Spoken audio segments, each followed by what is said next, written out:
Hello जी, welcome to Ganpati Rasoi. Ganpati रसोई में आज हमने बनाया है पिज़्ज़ा, बॉल्स, बर्गर। अगर आपको भी इस तरह से बनाना है, ये देखो आपको तोड़ के दिखाते हैं एक बार। लग रहा है ना एकदम पिज़्ज़ा। ये देखो अंदर से भी देखो।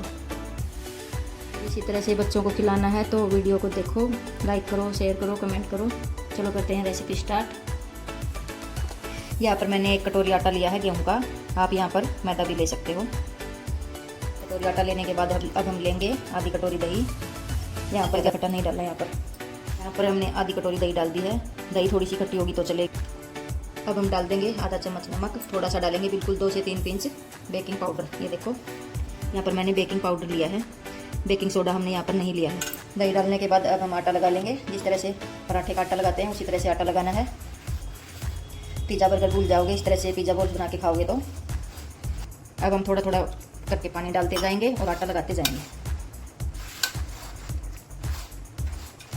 आटा लगाने के बाद अब हम यहाँ पर डाल देंगे 1 चम्मच भर के घी और इसको भी अच्छे से एक बार मथ लेंगे इस तरह से।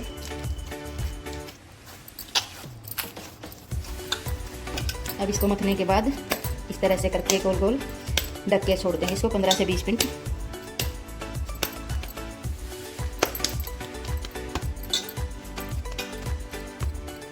अब इसको रेस्ट के लिए छोड़ देते हैं।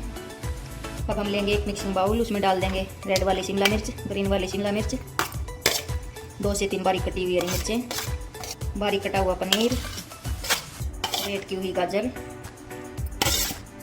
उबले हुए कॉर्न। अब हम डालेंगे स्पाइसेस, ब्लैक पेपर पाउडर, स्वाद अनुसार नमक, चिली फ्लेक्स।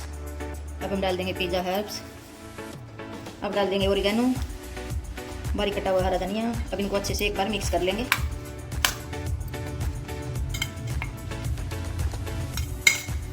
अब डाल देंगे हम मोज़रेला चीज़। अब इसको भी अच्छे से मिक्स कर लेंगे। आप यहाँ पर मेयोनीज भी डाल सकते हो, अगर आपके पास चीज़ नहीं है तो मेयोनीज डाल सकते हो। अब हमने फिलिंग बना ली है। अब इसको करते हैं साइड में, एक बार आटा देख लेते हैं। ये देखो यहाँ पर आटा भी थोड़ा सा फूल चुका है। ये देखो जाली सी बन चुकी है। अब इसको एक बार फिर से गूंथ लेते हैं। ये देखो कितना सॉफ्ट बन चुका है आटा।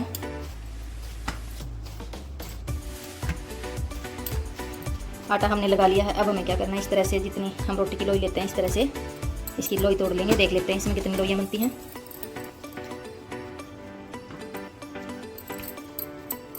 ये देखो इस तरह से हमने लोइयाँ बना ली हैं। इतने से आटे में हमारी 9 लोइयाँ बन के रेडी हुई हैं। अब हमने चकले के ऊपर घी लगा लिया है। इस तरह से लगाने के बाद एक एक लोई लेंगे, इसको थोड़ा सा बेल लेंगे, जिस तरह से पराठा बेलते हैं हम। जिस तरह से पराठे के अंदर फिलिंग भरते हैं उसी तरह से इसमें फिलिंग भर लेंगे हम।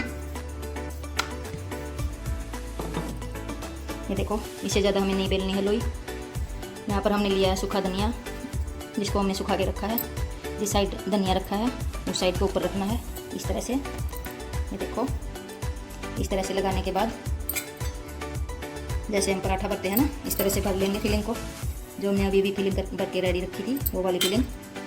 इस तरह से पहले हाथ को इस तरह से अंदर करेंगे। ये देखो फिर इस तरह से इसको बंद कर देंगे। अगर आपको लगे कि आपका आटा ज़्यादा है तो इसको इस तरह से घुमा के तोड़ सकते हो इस तरह से। अगर आपका पूरा है तो इस तरह से सेट कर देना। इस तरह से सेट करने के बाद हल्के हाथों से इसको इस तरह से दबाना है, ज़्यादा नहीं दबाना है इसको, वरना इसकी हवा निकल जाएगी। ये देखो कितनी अच्छी बॉल बनके रेडी हुई है। इसी तरह से सारी बॉल रेडी कर लेंगे। फिर से थोड़ा सा धनिया लगाएंगे, एक लोई फिर से लेंगे, इसको फिर बेल लेंगे।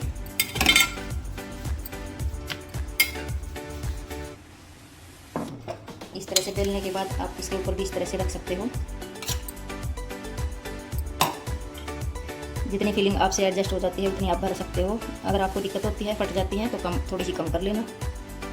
हाथ में उठाते हुए इस तरह से सील कर देंगे इसको। ये देखो इस तरह से। ये देखो इस तरह से हमने सारी बॉल रेडी कर ली हैं। अब हमें क्या करना है आगे देखते हैं। अब हमने मिट्टी का तवा गरम कर लिया है, लेकिन हल्का गरम किया है, ज़्यादा गरम नहीं किया। अब हम एक बॉल लेंगे, इसको इस तरह से थोड़ा सा गीला करेंगे और इस तवे के ऊपर इस तरह से दबाते हुए चिपका देंगे। दूसरी बॉल लेंगे, इसको भी चिपका देंगे हल्के हाथों से बिल्कुल। एक साथ हम 3 से 4 बॉल चिपका देंगे। यहाँ पर आपको ध्यान रखना है, तवा मीडियम गर्म होना चाहिए। ज़्यादा गर्म होगा तो जल्दी पक जाएगी, ये चिपकेगी नहीं। यहाँ पर आप लोहे का तवा भी ले सकते हो। अब इसको इसी मीडियम आंच पर थोड़ी देर के लिए पकाएंगे एक साइड से, फिर तवे को पलट देंगे। अब 2 मिनट बाद इस तरह से तवा उठाएंगे और हल्के हाथों से बिल्कुल आराम आराम से गैस पर थोड़ा थोड़ा करके टेढ़ा कर देंगे और उसको इसी तरह से पका लेंगे जिस तरह से हम नान पकाते हैं। देखो इस तरह से। यहाँ पर गैस फुल रखनी है आपको, गैस की आंच यहाँ पर स्लो नहीं रखनी है। ये देखो इस तरह से ये फूल के बिल्कुल अच्छे से रेडी होंगे बर्गर की तरह।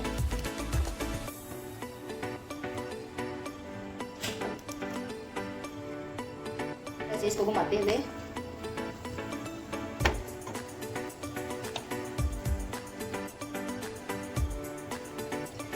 ये देखो एकदम भटूरे की तरह फूल चुके हैं हमारी बॉल्स।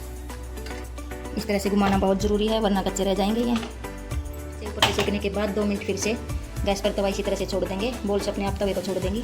यहाँ पर तवा ऊपर रखते ही गैस को कम कर देना है। अब हमारे पिज़्ज़ा बॉल बन चुके हैं। अब इनको निकाल लेते हैं। इसी तरह से एक एक निकालते जाएंगे। लग रहे हैं ना एकदम बर्गर जैसे फूले फूले। बनाने में कितना आसान और खाने में उतने ही टेस्टी। अब हम लगा देते हैं बटर, या आप घी भी लगा सकते हो। यहाँ पर इसी तरह से आप बच्चों को गर्मा गर्म इंजॉय करा सकते हो।